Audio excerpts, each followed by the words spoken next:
Градот на кулите и мостовите веќе традиционално е домаќин на меѓународниот научен симпозиум на етнолози, антрополози и фолклористи, годинава со работен наслов Етнологијата и заштитата на културното наследство.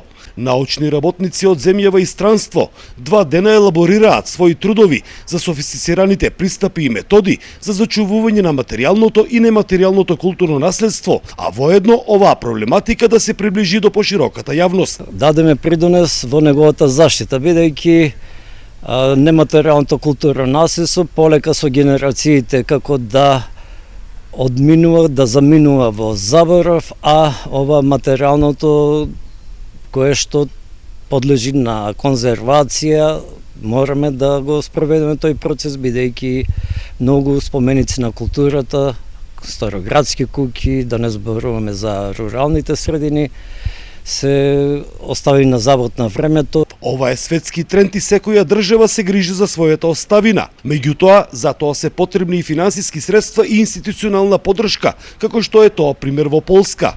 I think in Macedonia there are many activities, but I think maybe in Poland is a little better because we have a many possibility to get grants and to get money, and I think that is easier because money are important to save tradition.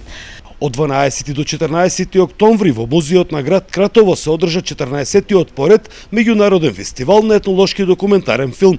Во конкуренција на 100 филмови, во просториите на музеот се презентираат 22 од реномирани автори од целиот свет. Присуството на авторите овозможи разговор помеѓу публиката, поставување на прашања, коментари, исто така и разменување на искуства во подготовката на филмови од овој жар, односно филмови кои што обработуваат теми од традиционалната култура, од секојдневието, од односите меѓу различни групи и така натаму. Годинава Кратфест беше во организација со НАФА, што е признание кое високо го позиционира на светската мапа на фестивали на етнолошки документарни филмови. За Сител, Трајан Ристовски.